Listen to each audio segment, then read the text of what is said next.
ಆತ್ಮೀಯ ವಿದ್ಯಾರ್ಥಿಗಳೇ, ಈ ದಿನ ನಾವು ಸಮಾಜ ವಿಜ್ಞಾನದ 3ನೇ ಅಧ್ಯಾಯವಾಗಿರತಕ್ಕಂತಹ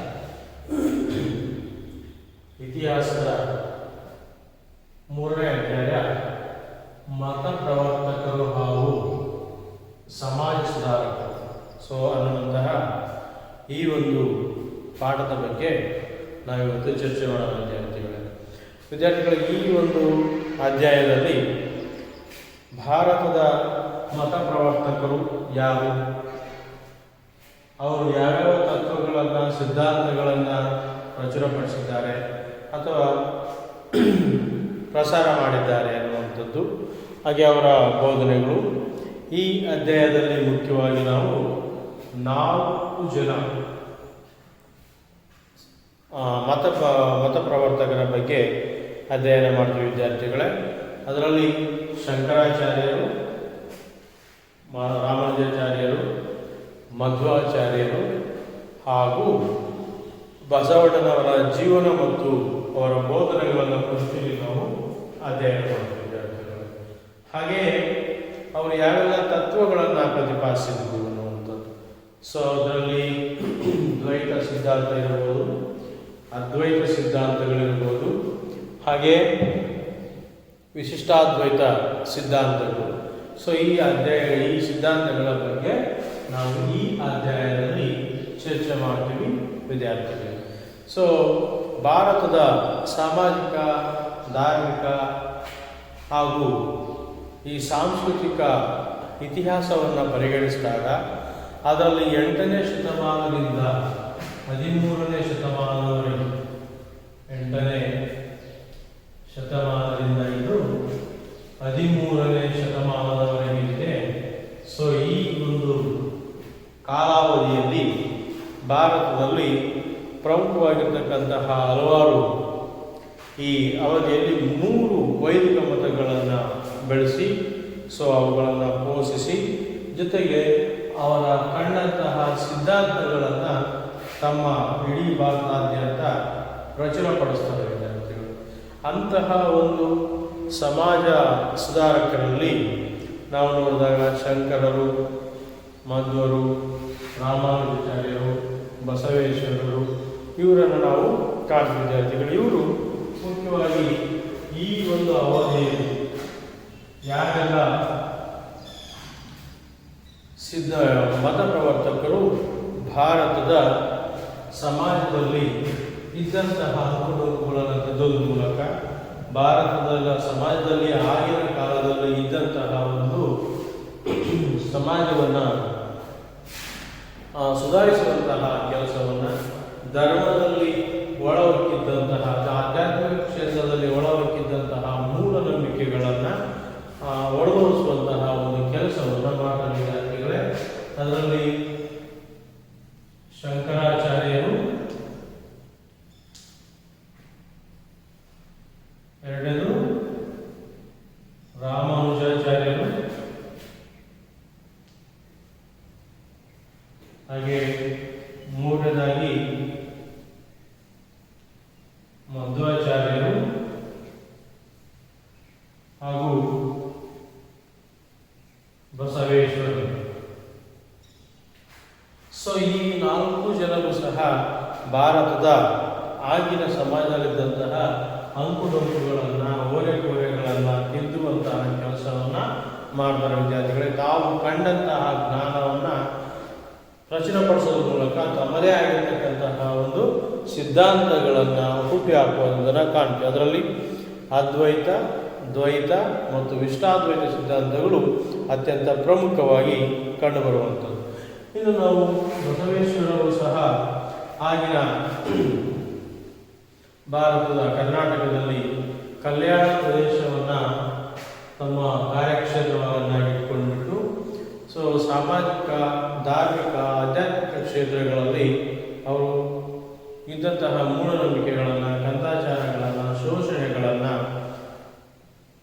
ವಿರೋಧಿಸೋದ್ರ ಮೂಲಕ ತಮ್ಮದೇ ಆಗಿರ್ತಕ್ಕಂಥ ಸರಳವಾಗಿ ಹೀಗೆ ನಾವು ಆಧ್ಯಾತ್ಮಿಕ ಜ್ಞಾನವನ್ನು ಪಡೆಯಬಹುದು ಅನ್ನುವಂಥದ್ದನ್ನು ಅವರು ತೋರಿಸ್ಕೊಡ್ತಾರೆ.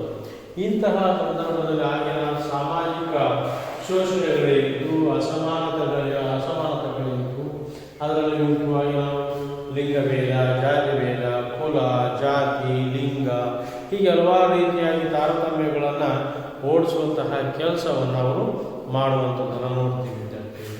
ಸೊ ಈ ನಿಟ್ಟಿನಲ್ಲಿ ನಾವು ಈ ಅಧ್ಯಾಯದಲ್ಲಿ ಈ 4 ಜನ ಮತ ಪ್ರವರ್ತಕರ ಬಗ್ಗೆ ಅಥವಾ ಸಾಮಾಜಿಕ ಸುಧಾರಕರ ಬಗ್ಗೆ ನಾವಿಲ್ಲಿ ಅಧ್ಯಯನ ಮಾಡಿದ ವಿದ್ಯಾರ್ಥಿಗಳೇ. ಅದರಲ್ಲಿ ಮೊದಲನೇದಾಗಿ ನೋಡಿದಾಗ ಶಂಕರಾಚಾರ್ಯರು.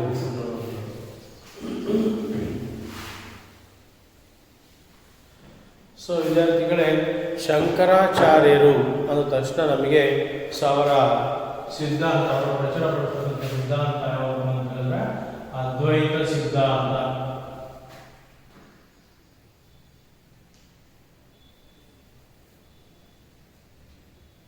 ಅದ್ವೈತ ಸಿದ್ಧಾಂತ ಶಂಕರಾಚಾರ್ಯರು ಪ್ರಚುರಪಡಿಸಿದಂತಹ ಸಿದ್ಧಾಂತ, ಪ್ರಚಾರ ಮಾಡಿದಂತಹ ಸಿದ್ಧಾಂತ ಯಾವುದು ಅಂತ ಹೇಳಿದ್ರೆ ಅದ್ವೈತ ಸಿದ್ಧಾಂತ.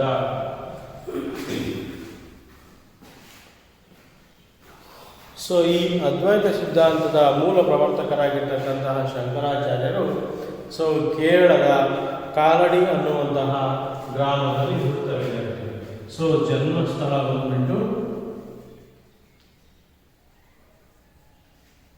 ಕೇರಳದ ಕಾಲಡಿ ಅನ್ನುವಂತಹ ಒಂದು ಗ್ರಾಮ. ಸೊ ಅಲ್ಲಿನ ಸಾಂಪ್ರದಾಯಿಕವಾಗಿರ್ತಕ್ಕಂತಹ ನಂಬೂದರಿ ಬ್ರಾಹ್ಮಣ ಕುಟುಂಬಕ್ಕೆ ಸೇರಿರ್ತಕ್ಕಂತಹ ಒಂದು ಕುಟುಂಬದಲ್ಲಿ ಹುಟ್ಟುತ್ತಾರೆ ವಿದ್ಯಾರ್ಥಿಗಳೇ. ಸೊ ತಂದೆ ಮತ್ತು ಅವರ ತಾಯಿ. ಸೊ ತಂದೆ ಬಂದ್ಬಿಟ್ಟು ಶಿವಗುರು, ತಾಯಿ ಆರ್ಯಾಮ.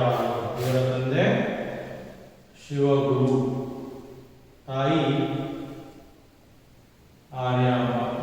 ಹೀಗೆ ತಂದೆ ಶಿವಗುರು ಮತ್ತು ತಾಯಿ ಆರ್ಯಾಂಬರ ಪುತ್ರರಾಗಿ ಜನಿಸ್ತಕ್ಕಂತಹ ಇವರು ಆ ವಯಸ್ಸು ಸುಮಾರು 7ನೇ ವಯಸ್ಸಿನಲ್ಲಿಯೇ ಹಲವಾರು ಸಮಾಜದ ಅಥವಾ ಹಿಂದೂ ಧರ್ಮದ ಹಲವಾರು ಸೂತ್ರಗಳನ್ನು ಆ ಸೂತ್ರಗಳಲ್ಲಿ ಕಲಿತು ಅವುಗಳನ್ನು ಪಾಂಡಿತ್ಯವನ್ನು ಪಡೆಯುವಂಥದ್ದನ್ನು ಕಾಣ್ತೀವಿ ವಿದ್ಯಾರ್ಥಿಗಳೇ. ಸೊ ಇವರಿಗೆ ಮಾರ್ಗದರ್ಶಕರಾಗಿ ಇವರು ಗುರುಗಳಾಗಿ ಗೋವಿಂದ ಭಗವತ್ಪಾದರು ಅನ್ನುವಂಥದ್ದು.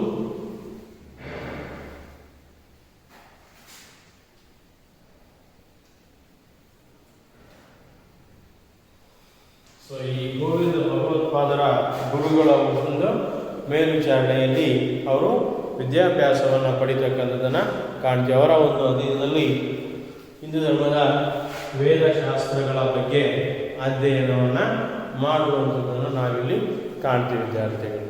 ಸೊ ನಂತರ ಶಂಕರಾಚಾರ್ಯರು ಈ ಉಪನಿಷತ್ತುಗಳು, ಬ್ರಹ್ಮಸೂತ್ರಗಳ ಬಗ್ಗೆ ಆಳವಾದಂತಹ ಅಧ್ಯಯನವನ್ನು ಮಾಡ್ತಾರೆ. ಅಧ್ಯಯನವನ್ನು ಮಾಡಿ ತನ್ನದೇ ಆಗಿರ್ತಕ್ಕಂತಹ ವಿಚಾರಗಳನ್ನು ಅವರು ಪ್ರತಿಪಾದಿಸುವಂಥದ್ದನ್ನು ಕಾಣ್ತೀವಿ. ಆ ವಿಚಾರಗಳ ಒಟ್ಟಾರೆಯಾಗಿರ್ತಕ್ಕಂತಹ ಒಂದು ವಿಚಾರಧಾರೆಗೆ ನಾವು ಸಾರಾಂಶಕ್ಕೆ ಅದ್ವೈತ ಸಿದ್ಧಾಂತ ಅನ್ನುವಂಥದ್ದನ್ನು ಕರೀತೀವಿ. ಸೊ ಇಲ್ಲಿ ಅದ್ವೈತ ಅಂತ ಹೇಳಿದ್ರೆ ಎರಡಲ್ಲದು. ದ್ವೈತ ಅಂದರೆ ಎರಡು, ಅದ್ವೈತ ಅಂದರೆ ಅಂದರೆ ಅಲ್ಲ, ಅದು ಇಲ್ಲ ಅಂತ. ಸೊ ಇಲ್ಲಿ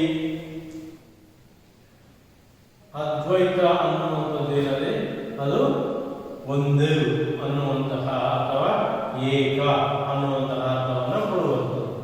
ಸೊ ಒಂದು ಅಥವಾ ಏಕ ಅನ್ನುವಂಥದ್ದು ಏನಪ್ಪ? ಸೊ ಇವರ ಪ್ರಕಾರ ಜೀವಾತ್ಮ ಮತ್ತು ಪರಮಾತ್ಮ ಬೇರೆ ಅಲ್ಲ. ನಾವು ಸಾಮಾನ್ಯವಾಗಿ ನಂಬಿಕೊಂಡಿರ್ತೀವಿ ವಿದ್ಯಾರ್ಥಿಗಳೇ, ಪ್ರತಿಯೊಂದು ಜೀವಿಯಲ್ಲಿ ಆತ್ಮ ಅನ್ನೋದಿರುತ್ತೆ, ಅದನ್ನು ನಾವು ಜೀವಾತ್ಮ ಅಂತ ಕರಿತೀವಿ. ಸೊ ಈ ಎಲ್ಲ ಆತ್ಮಗಳಿಗೆ ಪರಮಶ್ರೇಷ್ಠವಾಗಿರ್ತಕ್ಕಂತಹ ಒಂದು ಆತ್ಮ ಇದೆ, ಅದನ್ನು ನಾವು ಪರಮಾತ್ಮ ಅನ್ನುವಂಥದ್ದು ಕರಿತೀವಿ. ಅಂದರೆ ಜೀವಾತ್ಮ ಬೇರೆ, ಪರಮಾತ್ಮನೇ ಬೇರೆ ಅನ್ನುವಂಥದ್ದನ್ನು ನಾವಿಲ್ಲಿ ಸಾಮಾನ್ಯವಾಗಿ ನಂಬಿದ್ದೀವಿ ವಿದ್ಯಾರ್ಥಿಗಳು. ಆದರೆ ಇಲ್ಲಿ ಇವರ ಪ್ರಕಾರ ಜೀವಾತ್ಮ ಮತ್ತು ಪರಮಾತ್ಮ ಬೇರೆ ಅಲ್ಲ, ಅವೆರಡೂ ಒಂದೇ, ಅದೇ ಅದ್ವೈತ ಅನ್ನುವಂಥದ್ದು. ಸೊ ಇವರು ಹೇಳುವಂತೆ ಇಲ್ಲಿ ಜೀವಾತ್ಮ ಮತ್ತು ಪರಮಾತ್ಮ ಬೇರೆ ಅಲ್ಲ, ಎರಡು ಒಂದೇ ಅನ್ನುವಂದ್ರೆ ಬ್ರಹ್ಮನೊಬ್ಬನೇ ಸತ್ಯ, ಉಳಿದಿಲ್ಲ ಮಿತಿಯಲ್ಲಿ ಈ ಜಗತ್ತು ಅನ್ನುವಂಥದ್ದು ಮಾಯೆ. ಈ ಬ್ರಹ್ಮ ಅಂದರೆ ಭಗವಂತ ಏನಿದ್ದಾರೆ ಅವನೊಬ್ಬನೇ ಸತ್ಯ. ಸೊ ಅವನೇ ಸಕಲ ಜೀವರಾಶಿಗಳಿಗೆ ಶ್ರೇಷ್ಠವಾಗಿರ್ತಕ್ಕಂಥವು. ಸೊ ಈ ಜಗತ್ತು ಅನ್ನುವಂಥದ್ದು ಒಂದು ಮಾಯೆ, ಬ್ರಹ್ಮ ಮಾತ್ರ ಸತ್ಯ ಅನ್ನುವಂಥದ್ದು. ಹಾಗಾಗಿ ನಾವು ಈ ಮಾಯೆ ಅನ್ನುವಂಥ ನನ್ನದು, ಈ ಪ್ರಪಂಚ, ನಾನು, ನನ್ನದು, ಹೆಂಡತಿ, ಮಕ್ಕಳು, ಸಂಬಂಧ, ಈ ರೀತಿ ಏನು ಲೌಕಿಕ ಜಗತ್ತಿದೆ, ಸೊ ಈ ಲೌಕಿಕ ಜಗತ್ತು ಅನ್ನುವಂಥದ್ದು ಒಂದು ಮಾಯೆ. ಸೊ ಈ ಮಾಯೆಯಿಂದ ನಾವು ಹೊರಬರಬೇಕಾದ್ರೆ ನಾವೇನು ಮಾಡಬೇಕು? ಜ್ಞಾನ ಮಾರ್ಗದ ಮೂಲಕ ಬ್ರಹ್ಮ ಸತ್ಯವನ್ನ ತಿಳಿಯಬಹುದು. ಈ ಜ್ಞಾನ ಮಾರ್ಗದ ಮೂಲಕ ಏನು ಮಾಡಬಹುದು? ಬ್ರಹ್ಮ ಸತ್ಯ ಅಂದರೆ ಬ್ರಹ್ಮನೇ ಈ ಜಗತ್ತಿಗೆ ಶ್ರೇಷ್ಠ ಅನ್ನುವಂಥದ್ದನ್ನು ತಿಳಿಬಹುದು ಅನ್ನುವಂಥದ್ದು. ಸೊ ಆ ಪರಮ ಸತ್ಯವಾಗಿರ್ತಕ್ಕಂತಹ ನಾವು ಬ್ರಹ್ಮ ಸತ್ಯದೊಳಗೆ, ಬ್ರಹ್ಮನೊಳಗೆ ಅಥವಾ ಪರಮಾತ್ಮನೊಳಗೆ ನಮ್ಮ ಜೀವಾತ್ಮ ಲೀನವಾಗಬೇಕು. ಅದು ಯಾವುದರ ಮೂಲಕ? ಬ್ರಹ್ಮಜ್ಞಾನದ ಮೂಲಕ. ಅಂದರೆ ಬ್ರಹ್ಮನನ್ನ, ಈ ಭಗವಂತನನ್ನ ಕುರಿತು ನಾವು ಆಳವಾಗಿ ತಿಳ್ಕೊಂಡಾಗ ಏನಾಗುತ್ತೆ? ಇಲ್ಲಿ ನನ್ನದು ಏನೂ ಇಲ್ಲ, ನಾನು ಅನ್ನೋನು ಕೇವಲ ಮಾಯೆ, ಅಥವಾ ಈ ಜೀವ ಅನ್ನೋದು ಕೇವಲ ಮಾಯೆ. ಹಾಗಾಗಿ ನಾವು ಆ ಪರಮಾತ್ಮನಲ್ಲಿ ಲೀನವಾಗುವುದಕ್ಕೆ ನಾವು ಜ್ಞಾನ ಮಾರ್ಗವನ್ನು ಹೊಂದಬೇಕಾದ್ರೆ ಆಳವಾಗಿ ಜ್ಞಾನವನ್ನು ಪಡೆದಾಗ ಮಾತ್ರ. ಅಂದರೆ ಈ ಮೂಲಕ ಎಲ್ಲರಿಗೂ ಒಂದೇ ರೀತಿಯ ಮೋಕ್ಷ ಪ್ರಾಪ್ತಿ. ಏನು ಮೋಕ್ಷ ಅನ್ನುವಂಥದ್ದೇ ಕರಿತೀವಿ ವಿದ್ಯಾರ್ಥಿಗಳೇ. ಸೊ ಈ ಮೋಕ್ಷ ಅನ್ನುವಂಥ ಪದವನ್ನು ನಾವು ಸಾಮಾನ್ಯವಾಗಿ ಬಳಸ್ತೀವಿ. ಏನಪ್ಪ ಮೋಕ್ಷ ಅಂದರೆ ಬಿಡುಗಡೆ ಹೊಂದುವಂಥದ್ದು. ಯಾವುದರಿಂದ ಬಿಡುಗಡೆ ಹೊಂದಬೇಕು? ಏನಕ್ಕೋಸ್ಕರ ಬಿಡುಗಡೆ ಹೊಂದಬೇಕು? ಯಾವುದರಿಂದ ಬಿಡುಗಡೆ ಹೊಂದಬೇಕಂದ್ರೆ ಈ ಒಂದು ಲೌಕಿಕ ಜೀವನದಿಂದ, ಈ ಮರಣ ಮತ್ತು ಜನನ, ಈ ಜನನ ಮತ್ತು ಮರಣ ಅನ್ನುವಂತಹ ಏನು ಈ ವಿಷವರ್ತುಲ ಇದೆ, ಈ ವಿಷವರ್ತುಲದಿಂದ ನಾವು ಬಿಡುಗಡೆ ಹೊಂದಿ ಶಾಶ್ವತವಾದಂತಹ ಒಂದು ಸುಖವನ್ನು ಪಡೆಯುವಂಥದ್ದು. ಏನು ಶಾಶ್ವತವಾದ ಸುಖ? ಇಲ್ಲಿ ಶಾಶ್ವತವಾದ ಸುಖ ಆದ ತಕ್ಷಣ ಐಶ್ವರ್ಯ, ಆಡಂಬರ, ಆಲೋಕಾನು, ಬಂಗಲೆ, ಕಾರು ಇವೆಲ್ಲ ಪಡೆಯುವುದಲ್ಲ ವಿದ್ಯಾರ್ಥಿಗಳೇ. ಶಾಶ್ವತವಾಗಿರ್ತಕ್ಕಂಥ ಸುಖ ಅಂದರೆ ಈ ಲೌಕಿಕ ಜಗತ್ತಿನಲ್ಲಿರ್ತಕ್ಕಂಥ ಕಷ್ಟ ನಷ್ಟಗಳನ್ನು ಬಿಟ್ಟು ಆ ಭಗವಂತನಲ್ಲಿ ಶಾಶ್ವತವಾಗಿ ಲೀನವಾಗುವಂಥದ್ದು. ಆ ಪರಮಾತ್ಮನಲ್ಲಿ ಈ ಜೀವಾತ್ಮ ಲೀನವಾಗುವಂಥದ್ದು, ವಿಲೀನವಾಗುವಂಥದ್ದು. ಸೊ ಈ ನಿಟ್ಟಿನಲ್ಲಿ ಈ ಜ್ಞಾನ ಮಾರ್ಗದ ಮೂಲಕ ಆ ರೀತಿಯ ಮೋಕ್ಷವನ್ನು ನಾವು ಪಡೆಯಬಹುದು ಅನ್ನುವಂಥದ್ದನ್ನು ಇವರು ಹೇಳ್ತಾರೆ ವಿದ್ಯಾರ್ಥಿಗಳೇ. ಸೊ ಹೀಗಾಗಿ ಜೀವಾತ್ಮ ಅನ್ನೋದ್ರೆ ಏನು? ಜೀವಾತ್ಮ ಅನ್ನುವಂಥದ್ದು ಇದು ಪ್ರತ್ಯೇಕವಾದ ಅಸ್ತಿತ್ವ ಇಲ್ಲ. ಸೊ ಹಾಗಾಗಿ ಈ ಜೀವಾತ್ಮ ಇರುವುದೇ ಬ್ರಹ್ಮಜ್ಞಾನದಿಂದ, ಸೊ ಆ ಬ್ರಹ್ಮನಿಂದ. ಸೊ ಆ ನಿಟ್ಟಿನಲ್ಲಿ ಈ ಪ್ರತ್ಯೇಕ ಅಸ್ತಿತ್ವ ಇಲ್ಲ. ಹಾಗಾಗಿ ಪ್ರತಿಯೊಬ್ಬರಲ್ಲಿರ್ತಕ್ಕಂತಹ ಜೀವಾತ್ಮ ಆ ಬ್ರಹ್ಮನ ಸ್ವರೂಪ. ಹಾಗಾಗಿಯೇ ಅವ್ರು ಹೇಳ್ತಾರೆ ನಾನೇ ಬ್ರಹ್ಮ, ಅಹಂ ಬ್ರಹ್ಮಾಸ್ಮಿ. ಅಹಂ ಬ್ರಹ್ಮಾಸ್ಮಿ ಅಂದ್ರೆ ಅರ್ಥ ಏನಪ್ಪ ಅಂದ್ರೆ ನಾನೇ ಬ್ರಹ್ಮ ಅನ್ನುವಂಥದ್ದು. ಸೊ ಈ ನಿಟ್ಟಿನಲ್ಲಿ ಆ ನಾನೇ ಬ್ರಹ್ಮ ಅನ್ನುವಂಥದ್ದು ಹೇಳೋದ್ರ ಮೂಲಕ, ಪ್ರತಿಪಾದಿಸೋದ್ರ ಮೂಲಕ ಸಕಲ ಜೀವರಾಶಿಗಳಿರ್ತಕ್ಕಂತಹ ಒಂದು ಚೈತನ್ಯ ಸ್ವರೂಪಿಯಾಗಿ ಆ ಬ್ರಹ್ಮ ಪ್ರತಿಯೊಬ್ಬರಲ್ಲಿ, ಭಗವಂತ ಪ್ರತಿಯೊಬ್ಬರಲ್ಲಿ ನೆಲೆಸಿದ್ದಾನೆ. ಬ್ರಹ್ಮ ಬೇರೆಯಲ್ಲ, ಅಥವಾ ಜೀವ ಬೇರೆಯಲ್ಲ, ಅಥವಾ ಜೀವಾತ್ಮ ಬೇರೆಯಲ್ಲ, ಪರಮಾತ್ಮ ಬೇರೆಯಲ್ಲ, ಎರಡು ಒಂದೇ ಅನ್ನುವಂಥ ರೀತಿಯಲ್ಲಿ ಇವರು ಹೇಳುವಂಥದ್ದನ್ನು ಕಾಣ್ತೀವಿ ವಿದ್ಯಾರ್ಥಿಗಳೇ. ಸೊ ಈ ನಿಟ್ಟಿನಲ್ಲಿ ಆ ಎಲ್ಲಿ ಬ್ರಹ್ಮ ಸತ್ಯ, ಅದು ನಿರ್ಗುಣ, ಅದಕ್ಕೆ ಲಕ್ಷಣಗಳಿಲ್ಲ. ನಾವು ಹೇಳ್ತೀವಿ ಈ God is omniscient or omnipresent ಅನ್ನುವಂಥ ಮಾತಿದೆ. ಸೊ ಅಂದರೆ ದೇವರಿಗೆ ಎಲ್ಲಿಯೂ ಯಾವುದೇ ರೀತಿಯ ಲಕ್ಷಣ ಆಕಾರಗಳೆಲ್ಲ ನಾವೇನು ಗುಡಿ ಗುಂಡಾಂತರಗಳಲ್ಲಿ ಪೂಜೆ ಮಾಡ್ತೀವಿ, ಮಸೀದಿ ಮಂದಿರಗಳಲ್ಲಿ ಪೂಜೆ ಮಾಡ್ತೀವಿ, ಯಾವೂ ಸಹ ದೇವರು ಅಲ್ಲ ಅನ್ನುವಂಥದ್ದು. ಹಾಗಾದರೆ ದೇವರಿಗೆ ಲಕ್ಷಣ ಇಲ್ಲ. ಸೊ ಎವೆರಿವೆ, ಸೊ ಎಲ್ಲ ಕಡೆಯವರು ಇದ್ದಾನೆ ದೇವರು ಅನ್ನುವಂಥವನು. ಅವರು ಎಲ್ಲ ಕಡೆಯೂ ಸಹ ಇರುವಂತಹ ಒಬ್ಬ ಅದಮ್ಯ ಚೈತನ ಶಕ್ತಿ. ಹಾಗಾಗಿ ಆ ದೇವರಿಗೆ ಲಕ್ಷಣವಿಲ್ಲ, ಯಾವುದೇ ಅವಕಾಶಗಳಿಲ್ಲ ಅಂತಕ್ಕಂಥ ಪ್ರತಿಪಾದಿಸಿದರು. ನಾನೇ ಬ್ರಹ್ಮ ಅನ್ನೋದನ್ನು ಪ್ರತಿಪಾದಿಸಿದ ವಿದ್ಯಾರ್ಥಿಗಳು ಒಟ್ಟಾರೆಯಾಗಿ ಅವರ ಒಂದು ಪ್ರಮುಖವಾಗಿರ್ತಕ್ಕಂತಹ ಸಿದ್ಧಾಂತ ಯಾರಪ್ಪ ಅಂತ ಹೇಳಿದ್ರೆ ಅದ್ವೈತ ಸಿದ್ಧಾಂತ ಅನ್ನುವಂಥದ್ದನ್ನು ನೀವಿಲ್ಲಿ ಗೋಚರಿಸಬೇಕು ವಿದ್ಯಾರ್ಥಿಗಳು. ಇದಿಷ್ಟು ಶಂಕರಾಚಾರ್ಯ ಮತ್ತು ಅವರು ಹಲವಾರು ಕೃತಿಗಳನ್ನು ಸಹ ರಚಿಸಿದ ವಿದ್ಯಾರ್ಥಿಗಳೇ. ಸೊ ಶಂಕರ ಭಾಷ್ಯ, ಆನಂದ ಲಹರಿ, ಸೌಂದರ್ಯ ಲಹರಿ, ಶಿವಾನಂದ ಲಹರಿ, ವಿವೇಕ ಚೂಡಾಮಣಿ, ಹಾಗೆ ಪ್ರಬುದ್ಧ ಸುಧಾಕರ, ದಕ್ಷಿಣಾಮೂರ್ತಿ ಸ್ತೋತ್ರ, ಹೀಗೆ ಹಲವಾರು ಗ್ರಂಥಗಳನ್ನು ರಚಿಸ್ತಾರೆ ವಿದ್ಯಾರ್ಥಿಗಳೇ.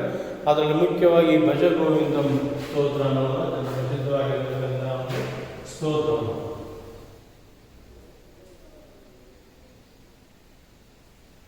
ಹೀಗೆ ಹಲವಾರು ಕೃತಿಗಳನ್ನು, ಸ್ತೋತ್ರಗಳನ್ನು ಅವರು ರಚಿಸ್ತಾರೆ. ತಮ್ಮ ಸಿದ್ಧಾಂತಗಳನ್ನು, ತಮ್ಮ ವಿಚಾರಧಾರೆಗಳನ್ನು ಅವರು ಜಗತ್ತಿನಾದ್ಯಂತ, ಭಾರತಾದ್ಯಂತ ಪ್ರಸಾರ ಮಾಡಲಿಕ್ಕೋಸ್ಕರ ಹಲವಾರು ಗ್ರಂಥಗಳನ್ನು ಬರೀತಾರೆ. ಅಂತಹ ಗ್ರಂಥಗಳಲ್ಲಿ ಅತಿ ಮುಖ್ಯವಾಗಿ ನಾವು ಹೇಳಿದ ಹಾಗೆ ಆನಂದ ಲಹರಿ ಇರ್ಬೋದು, ಸೌಂದರ್ಯ ಲಹರಿ ಇರ್ಬೋದು, ಶಿವಾನಂದ ಲಹರಿ ಇರ್ಬೋದು, ವಿವೇಕ ಚೂಡಾಮಣಿ, ಪ್ರಬುದ್ಧ ಸುಧಾಕರ ಅನ್ನುವಂಥದ್ದು, ದಕ್ಷಿಣಾಮೂರ್ತಿ ಸ್ತೋತ್ರ ಅನ್ನುವಂಥದ್ದು ಹಲವಾರು ಗ್ರಂಥಗಳಿವೆ. ಅದರಲ್ಲಿ ಭಜ ಗೋವಿಂದ ಸ್ತೋತ್ರ ಅನ್ನೋದು ಅತ್ಯಂತ ಪ್ರಸಿದ್ಧವಾಗಿರ್ತಕ್ಕಂಥ ಒಂದು ಸ್ತೋತ್ರವಾಗಿದೆ ಅನ್ನುವಂಥದ್ದು ನೀವು ಇಲ್ಲಿ ಗಮನಿಸಬೇಕಿದೆ ಅಂತ ಹೇಳಿ. ಇದು ಶಂಕರಾಚಾರ್ಯರು ಇಲ್ಲಿ ಕಾಲ್ನಡಿಗೆಯಿಂದಲೇ ಅಂದರೆ ಪಾದಯಾತ್ರೆಯ ಮೂಲಕವೇ ಕನ್ಯಾಕುಮಾರಿಯಿಂದ ಕಾಶ್ಮೀರದವರೆಗೆ ಭಾರತದ 4 ದಿಕ್ಕುಗಳನ್ನು ಸಂಚಾರ ಮಾಡಿ ತಮ್ಮ ಒಂದು ಸಿದ್ಧಾಂತಗಳನ್ನು ಪ್ರಚಾರ ಮಾಡುವುದನ್ನು ನೋಡ್ತೀವಿ. ಹೀಗೆ ತಮ್ಮ ಸಿದ್ಧಾಂತಗಳನ್ನು ಪ್ರಚುರಪಡಿಸೋದ್ರ ಮೂಲಕ ತಮ್ಮ ಅದ್ವೈತ ಪ್ರಚಾರಕ್ಕಾಗಿ ಭಾರತದ ವಿವಿಧ ಭಾಗಗಳಲ್ಲಿ 5 ಪೀಠಗಳನ್ನು ಸ್ಥಾಪಿಸ್ತಾರೆ. ಮುಖ್ಯವಾಗಿ ನಾವೆಲ್ಲ ಬದ್ರಿ ಜ್ಯೋತಿರ್ಮಠವನ್ನು, ದ್ವಾರಕದಲ್ಲಿ ಕಾಳಿಕಾ ಮಠವನ್ನು, ಪುರಿಯಲ್ಲಿ ಗೋವರ್ಧನ ಪೀಠವನ್ನು, ಶೃಂಗೇರಿಯಲ್ಲಿ ಶಾರದಾ ಪೀಠವನ್ನು, ಹಾಗೆ ಕಂಚಿಯಲ್ಲಿ ಕಾಮಕೋಟಿ ಪೀಠವನ್ನು ಇವರು ಸ್ಥಾಪನೆ ಮಾಡುವ ಮೂಲಕ ಜಗತ್ತಿನ ಭಾರತದ ಪ್ರಮುಖ 5 ಸ್ಥಳಗಳಲ್ಲಿ 5 ಪೀಠಗಳನ್ನು ಸ್ಥಾಪನೆ ಮಾಡುವುದರ ಮೂಲಕ ತಮ್ಮ ಅದ್ವೈತ ಸಿದ್ಧಾಂತವನ್ನು ಭಾರತದಾದ್ಯಂತ ಪ್ರಚಾರ ಮಾಡ್ತಾರೆ ವಿದ್ಯಾರ್ಥಿಗಳೇ. ಈ ಮೂಲಕವಾಗಿ ಭಾರತೀಯ ದಾರ್ಶನಿಕರಾಗಿ, ಭಾರತೀಯ ಮತ ಪ್ರವರ್ತಕರಾಗಿ, ಭಾರತೀಯ ತತ್ವಜ್ಞಾನಿಗಳಾಗಿ ನಮಗೆ ಅತ್ಯಂತ ಪ್ರಮುಖವಾಗಿರ್ತಕ್ಕಂಥ ಆಧ್ಯಾತ್ಮಿಕ ಚಿಂತಕರಲ್ಲಿ ಒಬ್ಬರಾಗಿ ನಮಗೆ ಇವರು ಕಂಡು ಬರ್ತಾರೆ ವಿದ್ಯಾರ್ಥಿಗಳು. ಸೊ ಇದಿಷ್ಟು ಶಂಕರಾಚಾರ್ಯರು ಮತ್ತು ಅವರ ಜೀವನ, ಅವರ ಸಿದ್ಧಾಂತಗಳು ವಿದ್ಯಾರ್ಥಿಗಳು.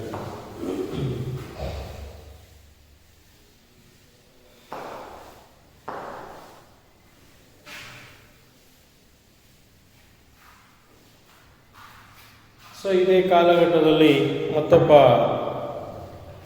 ಸುಧಾರಕರು ಅಥವಾ ಮತ ಪ್ರವರ್ತಕರು ಅಂತ ಹೇಳಿದ್ರೆ ರಾಮಾನುಜಾಚಾರ್ಯರು.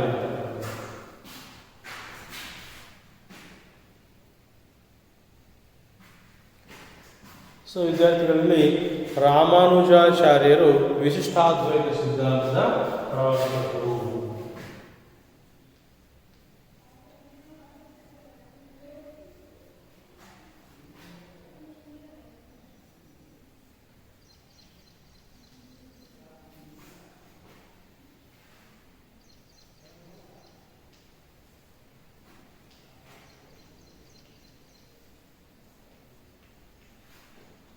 ಸೊ ವಿದ್ಯಾರ್ಥಿಗಳೇ, ಮತ್ತೊಬ್ಬ ಮತ ಪ್ರವರ್ತಕರು ಅಂತ ಹೇಳಿದ್ರೆ ರಾಮಾನುಜಾಚಾರ್ಯರು. ಇವರು ತಮಿಳುನಾಡಿನ ಚೆನ್ನೈ ಸಮೀಪದ ಶ್ರೀಪೆರಂಬದೂರ್ ಅನ್ನುವಂತಹ ಒಂದು ಹಳ್ಳಿಯಲ್ಲಿ ಇವರು ಜನಿಸ್ತಾರೆ. ಇವರ ತಂದೆ ಕೇಶವ ಸೋಮಯಾಜಿ ಮತ್ತು ತಾಯಿ ಕಾಂತಿಮತಿಯನ್ನು. ಸೊ ಇವರ ಜನ್ಮಸ್ಥಳ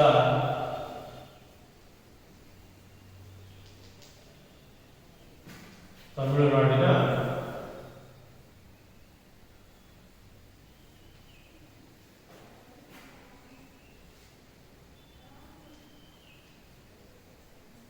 ಶ್ರೀಪೆರಂಬದೂರ್. ತಂದೆ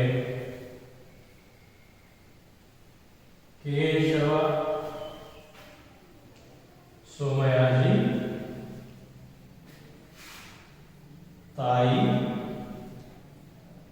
ಕಾಂತಿಮತಿ.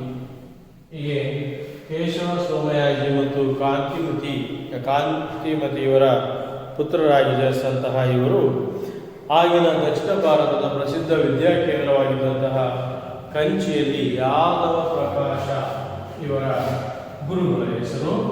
ಗುರುಗಳು ಯಾದವ ಪ್ರಕಾಶ.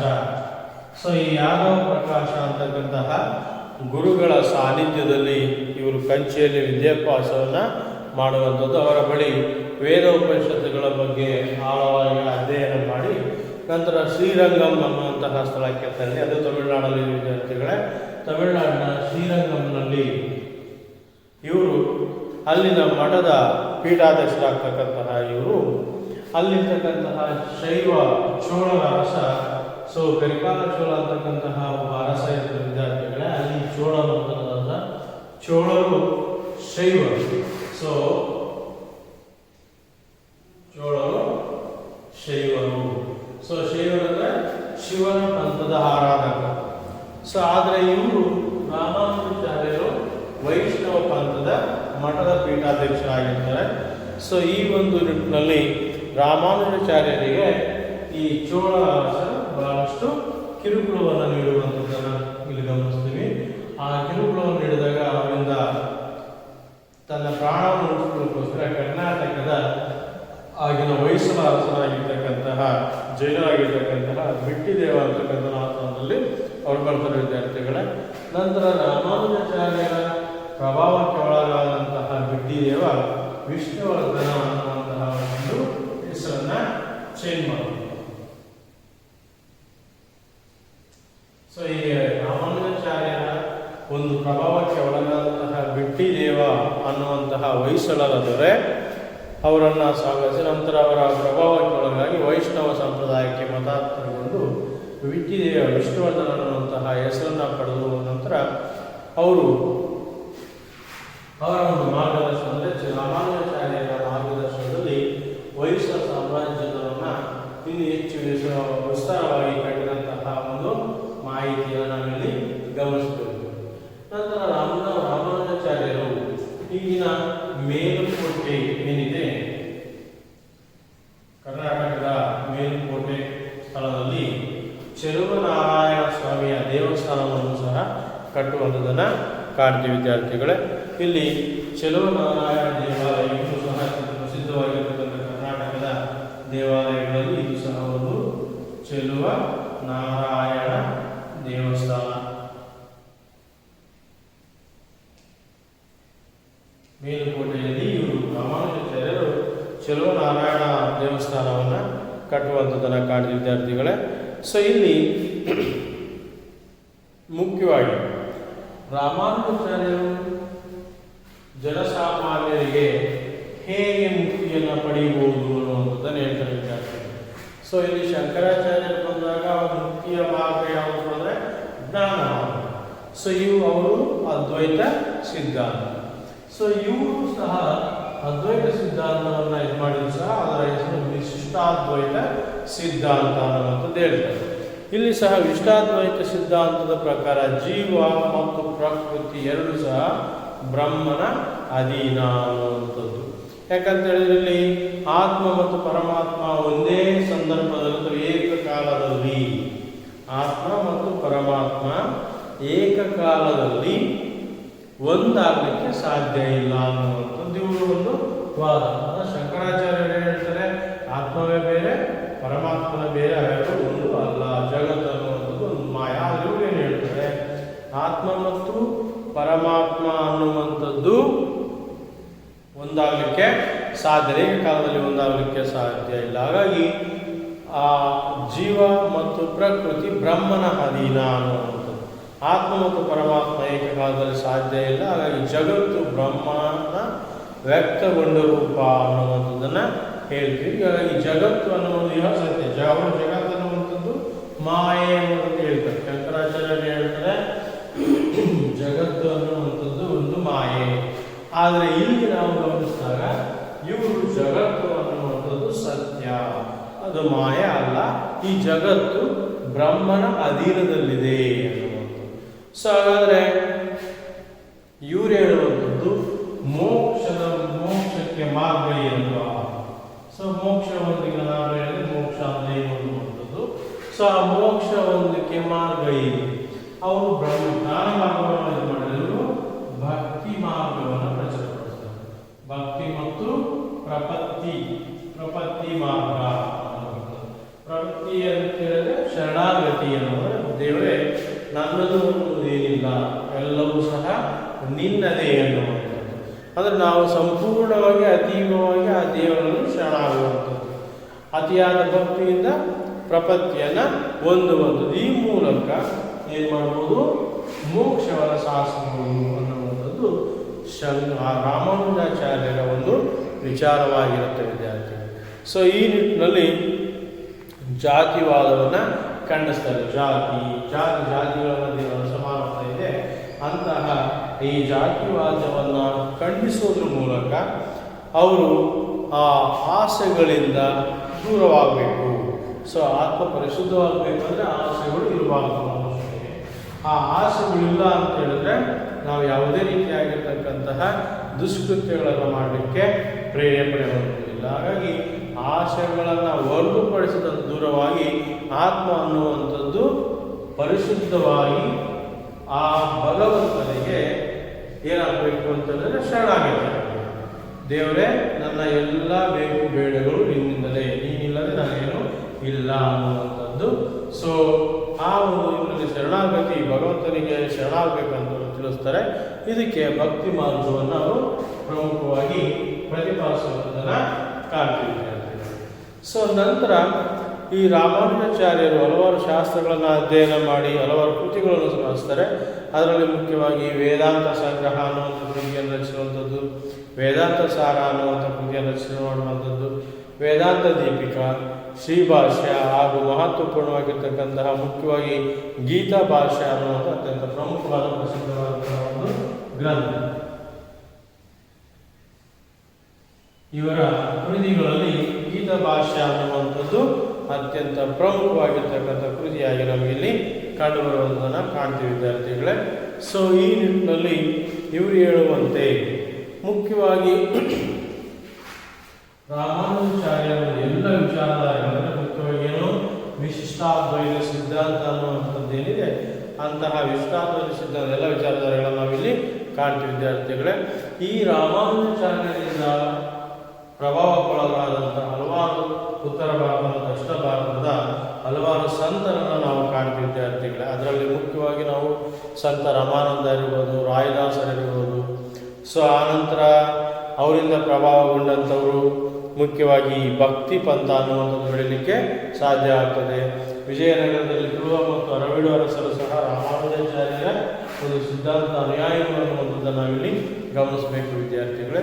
ಸೊ ಹೀಗೆ ಹಲವಾರು ರೀತಿಯಾಗಿರ್ತಕ್ಕಂತಹ ಒಂದು ಆಗಿನ ಇಡೀ ಸಾಮಾಜಿಕ, ಧಾರ್ಮಿಕ, ಆಧ್ಯಾತ್ಮಿಕ ಕ್ಷೇತ್ರದಲ್ಲಿ ಹಲವಾರು ಶೋಷಣೆ, ಮೂಢನಂಬಿಕೆ ಹೊಂದಿದ್ದಂಥ ಸಂದರ್ಭದಲ್ಲಿ ಈ ರಾಮಾನುಜಾಚಾರ್ಯರು ಸಹ ತಮ್ಮದೇ ಆಗಿರ್ತಕ್ಕಂತಹ ಸರಳವಾದ ಭಕ್ತಿ ಮಾರ್ಗದ ಮೂಲಕ ಹಲವಾರು ವಿಚಾರಗಳನ್ನು ಪ್ರಸಾರ ಮಾಡುವ ಮೂಲಕ ಜನಸಾಮಾನ್ಯರಲ್ಲಿ ಜಾಗೃತಿಯ ಭಾವನೆಯನ್ನು ಉಂಟು ಮಾಡುವಂಥದ್ದನ್ನು ನಾವಿಲ್ಲಿ ಗಮನಿಸ್ತೇವೆ ವಿದ್ಯಾರ್ಥಿಗಳೇ.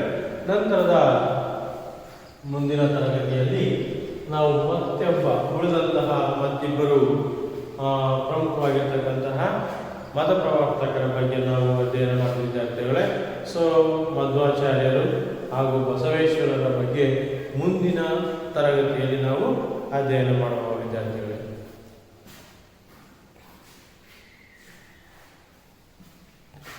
ಸೊ ನಾವಿಲ್ಲಿ ಈ ನಿಟ್ಟಿನಲ್ಲಿ ನೋಡಿದಾಗ ಮುಖ್ಯವಾಗಿ ನಾವು ಮೊದಲನೇದಾಗಿ ಗೃಹ ಕೆಲಸದ ಒಂದು ಪ್ರಶ್ನೆಗಳನ್ನು ತಗೊಂಡಿದ್ದೇವೆ ವಿದ್ಯಾರ್ಥಿಗಳೇ.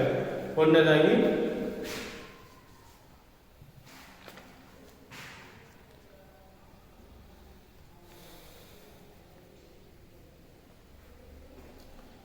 ಶಂಕರಾಚಾರ್ಯರು ಬರ್ಕೊಳ್ಳಿದ್ದಾರೆ. ಮೊದಲನೇ ಪ್ರಶ್ನೆ, ಶಂಕರಾಚಾರ್ಯರು ಪ್ರತಿಪಾದಿಸಿದ ಸಿದ್ಧಾಂತ ಯಾವುದು?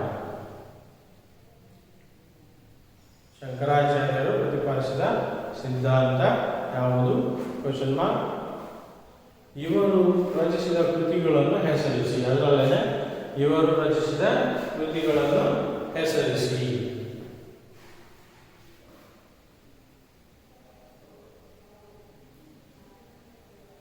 ನೆಕ್ಸ್ಟ್ ಕ್ವಶನ್, ಶಂಕರಾಚಾರ್ಯರ ಜನ್ಮಸ್ಥಳ ಯಾವುದು ಅಥವಾ ಎಲ್ಲಿ ಶಂಕರಾಚಾರ್ಯ ಜನಿಸಿದರು? ಶಂಕರಾಚಾರ್ಯರ ಜನ್ಮಸ್ಥಳ ಯಾವುದು? Question mark. ಶಂಕರಾಚಾರ್ಯರ ತಂದೆ ತಾಯಿಗಳನ್ನು ಹೆಸರಿಸಿ. ಶಂಕರಾಚಾರ್ಯರ ತಂದೆ ತಾಯಿಗಳನ್ನು ಹೆಸರಿಸಿ.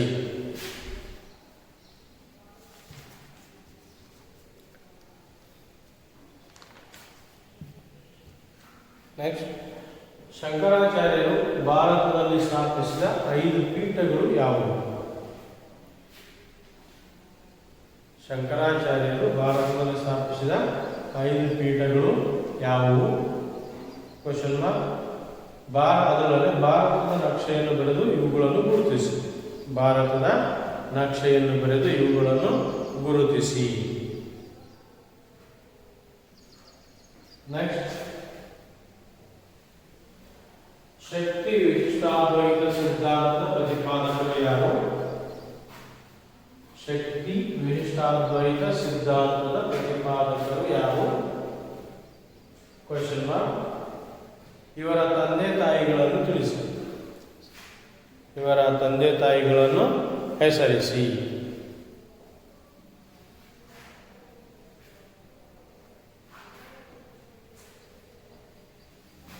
ನೆಕ್ಸ್ಟ್,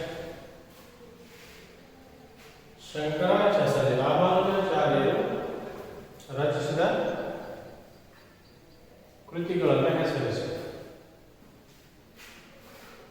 ರಾಮಾನುಜಾಚಾರ್ಯರು ರಚಿಸಿದ ಕೃತಿಗಳನ್ನು ಹೆಸರಿಸಿ. ನೆಕ್ಸ್ಟ್, ರಾಮಾನುಜಾಚಾರ್ಯರ ಬೋಧನೆಗಳನ್ನು ತಿಳಿಸಿ. ರಾಮಾನುಜಾಚಾರ್ಯರ ಬೋಧನೆಗಳನ್ನು ತಿಳಿಸಿ.